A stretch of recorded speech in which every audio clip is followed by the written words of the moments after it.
출근해서 사무실에 앉았는데 동료들이 어젯밤 축구 국가대표팀 A매치 이야기로 난리예요. 와, 어젯밤 경기 봤어? 진짜 미쳤던데. 그때 당신이 잘 모르겠어요. 안 봐서요. 라고 말하는 순간 찾아오는 그 미묘한 정적. 경험해 보셨죠? 마치 당신만 세상과 동떨어진 사람처럼 느껴지는 그 순간 말이에요. 화요일 밤 일주일 동안 기다렸던 드라마를 보려고 TV를 켰는데 오늘은 스포츠 중계 편성으로 인해 방송이 변경되었습니다 라는 자막이 뜨는 순간에 그 허탈함. 금요일 예능도 야구 중계 때문에 결방. 한 주 내내 기다렸는데 다음 주에 뵙겠습니다 라는 멘트만 듣게 되는 거죠. 월드컵 시즌이면 온 나라 사람들이 호프집으로 거리로 쏟아져 나와서 응원하는데 당신은 집에서 영화나 예능을 보고 있고, 프로야구 플레이오프 때 카톡방이 오늘 경기 대박으로 도배되는데 당신은 그냥 스크롤만 넘기죠. 근데 말이죠, 이게 왜 이상한 건가요? 전혀 이상한 게 아닌데 말입니다. 오히려 정말 신기한 건 수백만 명이 TV 앞에 앉아서 자기랑 아무 상관도 없는 사람들이 공차는 걸 보면서 울고 웃고 화내고 난리를 친다는 거거든요. 그게 훨씬 더 흥미로운 현상 아닌가요? 그래서 오늘은 이 얘기를 한번 해보려고 합니다. 이게 단순히 취향 차이가 아니라는 얘기를 한번 해보겠습니다. 우리 주변에 보면 대부분의 사람들이 적어도 하나 이상의 스포츠를 좋아하고 챙겨보잖아요. 야구든 축구든 농구든요. 그런데 정말 1도 관심이 없는 사람들도 분명히 있어요. 경기 결과요? 관심 없어요. 선수 이름이요? 몰라요. 이적설은요? 더더욱 몰라요. 그냥 공 차는 거 뭐가 재밌어? 라고 생각하는 사람들이죠. 이 차이가 어디서 오는 건지 과학적으로 파헤쳐보면 정말 흥미로운 지점들이 나옵니다. 먼저 가장 기본적인 질문부터 시작해볼까요?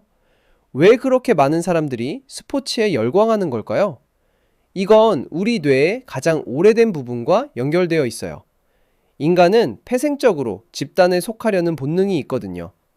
수만 년 전 우리 조상들에게 부족은 생존 그 자체였습니다. 혼자서는 맹수를 이길 수 없었고, 사냥도 할 수 없었고, 추위도 견딜 수 없었죠. 그래서 우리 뇌는 우리 편과 남의 편을 구분하는 능력을 극도로 발달시켰어요. 그리고 현대사회에서 스포츠는 이 부족 본능을 가장 안전하게 충족시켜주는 도구가 된 겁니다. 피 흘릴 필요도 없고 실제로 싸울 필요도 없이 우리 팀을 응원하면서 소속감을 느낄 수 있으니까요. 여기서 재미있는 게 뭐냐면 스포츠 팬들이 경기를 볼 때 뇌에서 옥시토신이라는 호르몬이 나온다는 연구 결과가 있어요. 옥시토신은 사랑의 호르몬이라고 불리는 건데 엄마가 아기를 안을 때, 연인이 포옹할 때 나오는 그 호르몬입니다. 근데 이게 자기 팀 경기를 볼 때도 비슷하게 나온다는 거죠. 뇌가 착각을 하는 겁니다. 저 유니폼 입은 선수들이 마치 내 가족인 것처럼요. 연봉 몇 억씩 받는 전혀 모르는 사람인데도 뇌는 우리 팀이라고 인식하면서 진짜 유대감을 느끼게 만들어요. 이건 정말 신기한 현상이거든요. 그런데 스포츠에 관심 없는 사람들은 이 부분이 다릅니다. 이들은 집단 소속 본능이 상대적으로 약해요. 물론 친구도 있고 가족도 사랑하고 회사 동료들과도 잘 지내지만 그게 정체성의 핵심은 아닌 거예요. 어떤 팀의 팬이라는 정체성이 없어도 전혀 불안하지 않다는 거죠. 오히려 나는 나다 라는 개인주의적 정체성이 더 강합니다. 여러 연구를 보면 스포츠 관심도가 낮은 사람들은 우리 편 대 저쪽 편이라는 이분법적 사고가 훨씬 적게 나타났어요. 그러니까 상대팀을 자동으로 적으로 인식하지 않는다는 겁니다. 그냥 저 사람들도 공 차는 사람들일 뿐이죠. 이제 좀 더 깊이 들어가 보겠습니다. 도파민 얘기를 안 할 수가 없거든요. 스포츠 팬들이 경기를 볼 때 뇌에서 일어나는 일은 솔직히 말하면 중독 메커니즘과 거의 동일합니다. 경기가 진행되는 동안 매 순간순간 도파민이 분비돼요. 공격 기회가 생길 때, 슛을 쏠 때, 골이 들어갈 것 같을 때, 실제로 골이 들어갔을 때, 이 모든 순간에 뇌는 보상 신호를 받는 겁니다. 그런데 이게 왜 중독적이냐면 결과를 예측할 수 없기 때문이에요. 다음 플레이에서 득점할지 실점할지 아무도 몰라요. 이 불확실성이 도파민 시스템을 미친 듯이 활성화시킵니다. 언제 보상이 올지 예측할 수 없을 때 사람들이 가장 강하게 빠져든다는 거예요. 스롯머신이 바로 이 원리로 작동하죠. 당첨될지 안 될지 모르니까 계속 레버를 당기게 되는 거예요. 스포츠 경기도 똑같습니다. 9회 말 투아웃에서 역점 홈런이 나올지 추가 시간에 극적인 골이 터질지 아무도 몰라요. 그래서 끝까지 보게 되고 다음 경기도 보게 되고 시즌 내내 보게 되는 겁니다. 뇌 활동을 측정하는 연구들을 보면 스포츠 관람 중인 팬들의 뇌는 도박을 하는 사람들의 뇌와 놀랍도록 비슷한 패턴을 보여줍니다. 그렇다면 스포츠에 관심 없는 사람들은요? 간단합니다. 그들의 도파민 시스템은 남의 경쟁을 보는 것으로는 활성화되지 않아요. 흥미로운 연구 결과가 있는데 도파민 수용체와 관련된 유전적 특성이 사람들의 스포츠 관심도와 연관이 있다는 겁니다.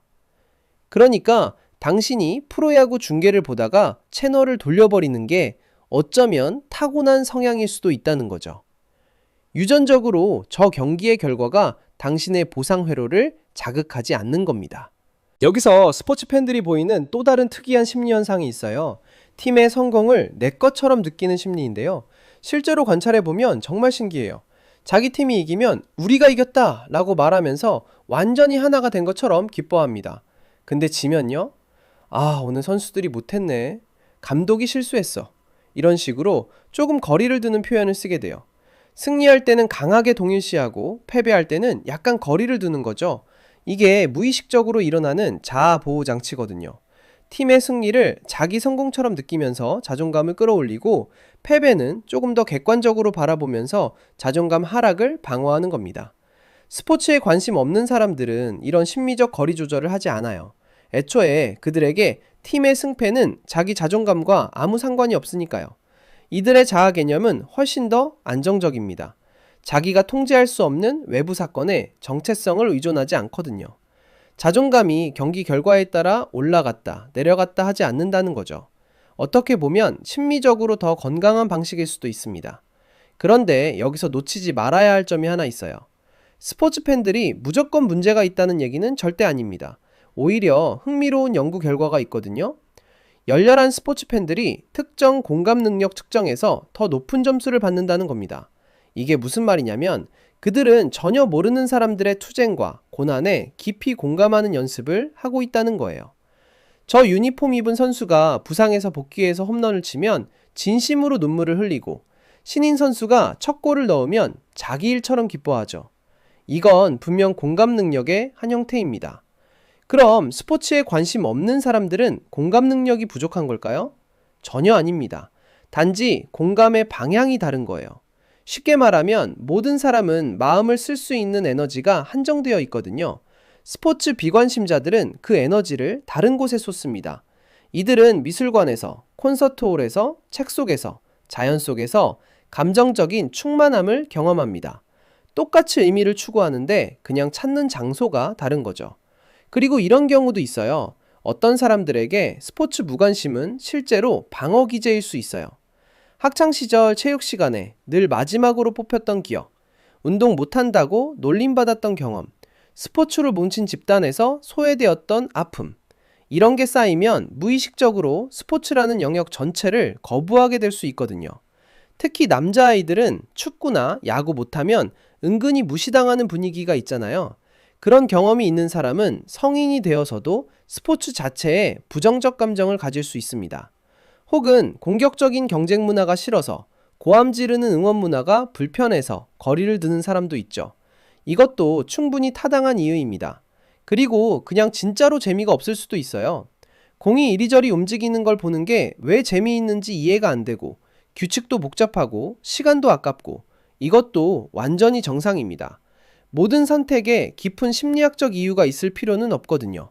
그냥 취향이 아닐 수 있어요. 자, 이제 핵심으로 들어가 봅시다. 스포츠 팬과 비스포츠 팬이 서로를 이해 못하는 가장 근본적인 이유가 뭘까요? 바로 의미를 경험하는 방식이 완전히 다르기 때문입니다. 스포츠 팬들은 스토리 구조에서 의미를 찾아요. 약체팀의 기적적인 우승, 은퇴 위기에서 돌아온 선수의 감동적인 복귀, 라이벌 구단과의 치열한 대결, 왕조를 만들어가는 스토리, 이 모든 게 드라마거든요. 그것도 대본 없는 진짜 드라마죠. 다음에 무슨 일이 벌어질지 아무도 몰라요. 바로 그 예측 불가능성이 스릴을 만들고 그 스릴 속에서 의미와 재미를 느끼는 겁니다. 반면 스포츠에 관심 없는 사람들은 그 구조를 무의미하게 여깁니다. 논리적으로 생각해보면 그들이 틀린 말을 하는 건 아니에요. 내가 통제할 수도 없는 결과에, 나와 전혀 상관없는 사람들이 하는 게임에, 내 실제 삶에 아무 영향도 없는 일에 감정을 쏟아부어야 하지? 이건 매우 합리적인 질문입니다. 그들은 스토리를 원하지만 그 스토리가 자기 삶의 일부이길 원하는 거예요. 연구자들은 이 차이를 이렇게 설명해요. 스포츠 팬들은 일방적인 관계를 맺는다는 거예요. 선수와 팀에 엄청난 감정은 투자하지만 그 관계는 쌍방향이 아니거든요. 선수는 당신이 존재하는지도 모르죠. 반면 스포츠 비관심자들은 서로 주고받는 관계에 에너지를 쓰고 싶어 합니다. 내가 신경 쓰는 게 실제로 결과에 영향을 미치는 곳, 내가 그냥 지켜보기만 하는 게 아니라 직접 참여하는 곳 말이죠. 어느 쪽이 더 나은 방식이냐고요? 둘 다 인간 경험을 살아가는 서로 다른 방법일 뿐입니다. 결국 이 모든 걸 종합해보면 뭐가 남을까요? 만약 당신이 스포츠에 1도 관심이 없다면 당신은 뭔가 중요한 인간 경험을 놓치고 있는 게 아닙니다. 당신은 그냥 다른 거예요.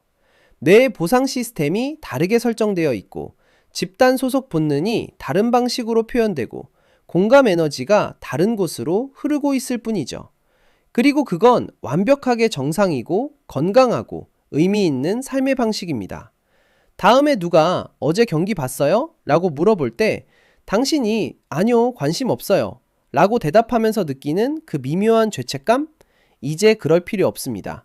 당신은 고장난 게 아니에요. 지루한 사람도 아니고요. 당신은 그냥 다른 게임을 하고 있는 겁니다. 바로 당신 자신의 삶이라는 게임 말이죠.